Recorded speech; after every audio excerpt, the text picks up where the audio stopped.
Assalamualaikum warahmatullahi wabarakatuh. Good everybody, sir and my friends. I hope my friends and lecture are good in good health. So, and here I want to deliver the material and title direct and indirect. But here I will discuss about the distribution and title statement. Baik teman-teman, semoga dalam lindungan Allah Subhanahu Wa Taala dan dalam kesehatan selalu kita semuanya, baik untuk dosen kita, Sirbani dan teman-teman sekalian semuanya. Nah, di sini saya akan menyampaikan sebuah materi yang berjudul direct and indirect, tetapi di sini saya akan menjelaskan tentang pembagiannya. So, mari kita dengarkan. In the direct statement, we use the word that has a liaison between the introductory sentence and the word that are report. The introductory sentence in the direct statement are. Nah, dalam arti kata, dalam direct statement kita menggunakan kata that. Nah, kata that ini sebagai kata penghubung antar kalimat, yang mana kalimat satu dari kalimat satu menjadi ke kalimat lain. Nah, biasa kata-kata tersebut dilaporkan dalam bentuk kata-kata yang dilaporkan. Nah, contoh dalam kalimat indirect statement, example, contohnya adalah sebagai berikut.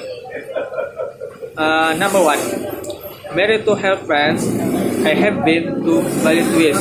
Nah, Mary memberitahu teman-temannya, saya telah ke Bali 2 kali. Nah, tetapi dalam bentuk statement direct, yaitu ditambahkan kata that.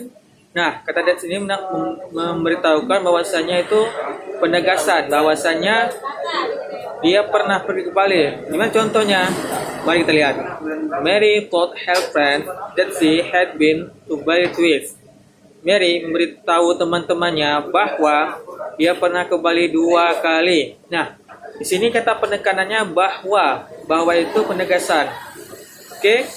Nah, dalam bentuk lain, apabila kalimat pengantarnya dalam bentuk simple present tense, maka kalimat yang dilaporkan tidak mengalami perubahan. If the introductory sentence in the simple present tense from the reported tense has not changed. Example number 1. So, Mary says, I have seen that film. Mary berkata, saya telah melihat film itu. Nah, dalam penegasannya tidak ada perubahan, tetapi yang ditambahkan dengan kata that. Mary says that she has seen that film. Mary berkata bahwa dia telah melihat film itu. Oke, sekian, terima kasih dari penjelasan saya. Semoga bermanfaat dan semoga membantu teman-teman untuk memahaminya. Apabila ada kesalahan saya mohon maaf. Oke, materi selanjutnya akan dilanjutkan oleh teman saya yang bernama Khairul Habib.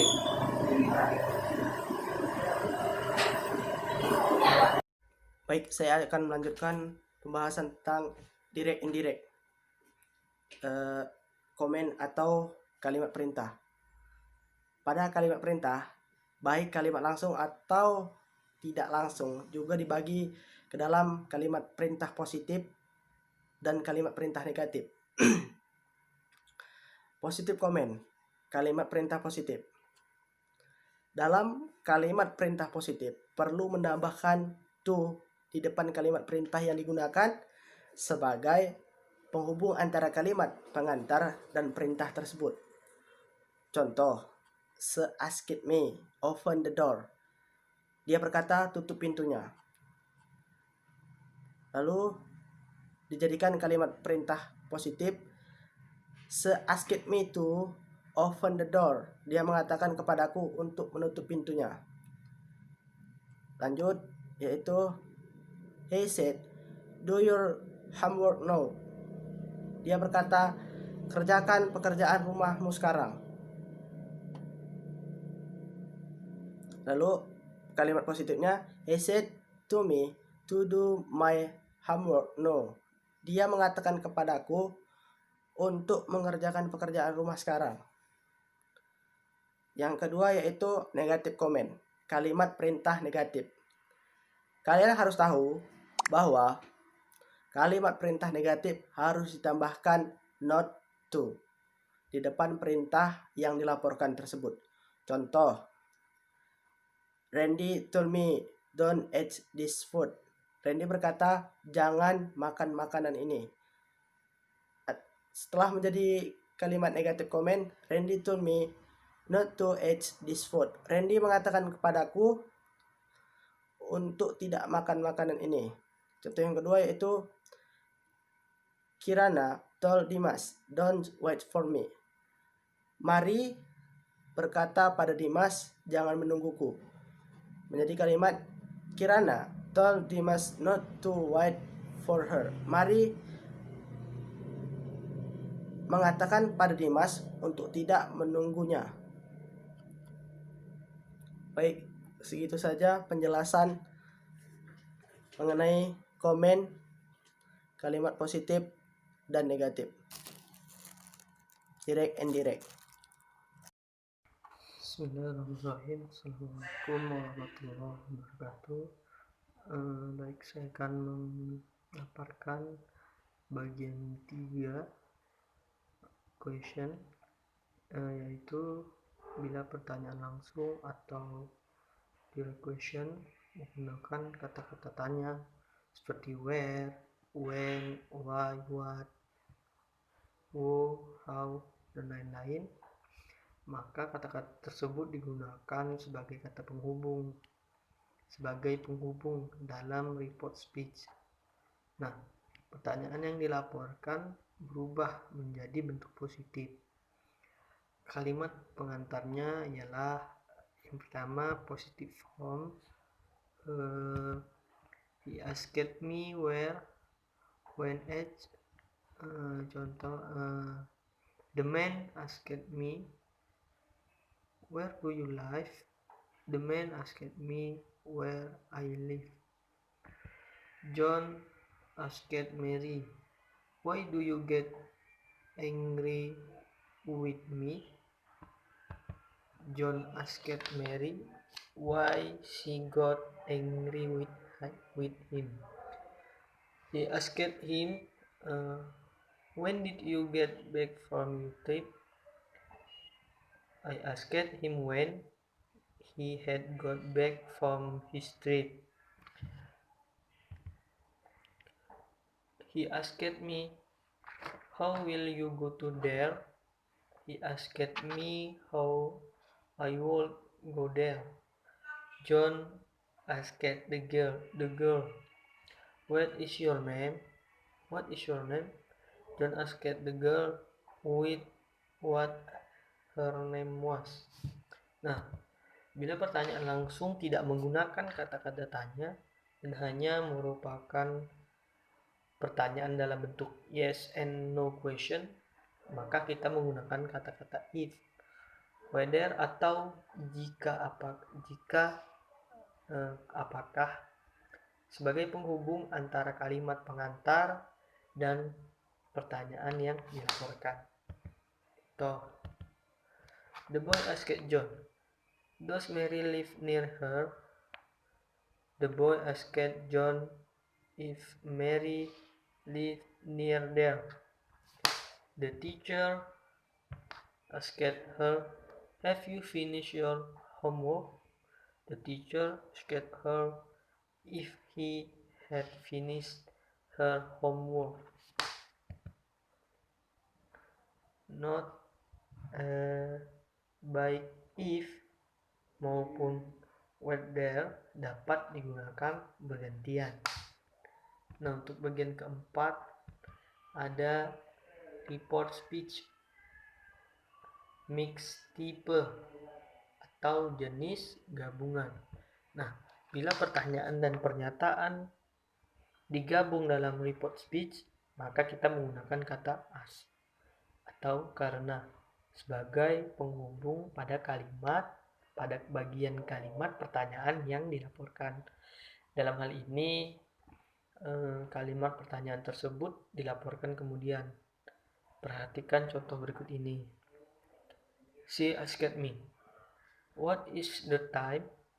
My watch is stopped Stop it. She asked me what the time was as her words had stopped it. Ira asked John, "What is the matter with you? You don't look well." Mary asked John what the matter was with him as he didn't look well.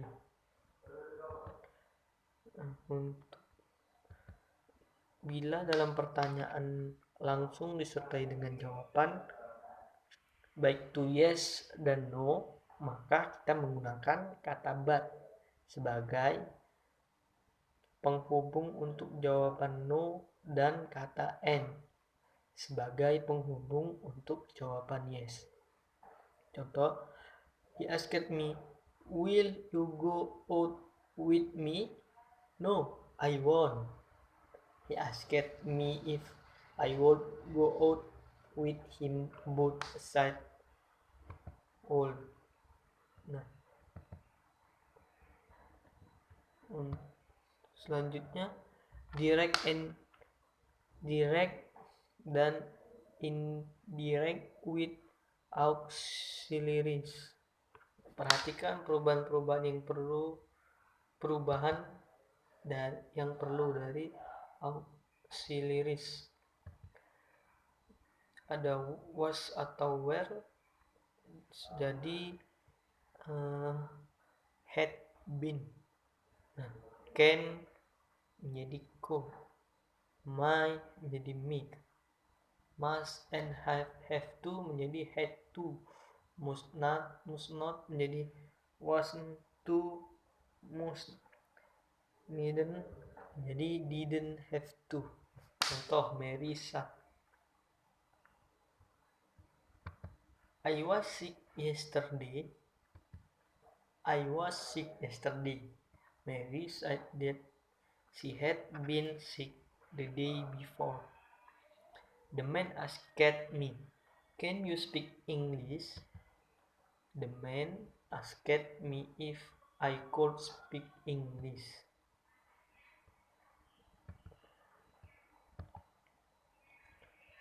The teacher told them, "You needn't hungry." The teacher told them that they didn't have to hungry.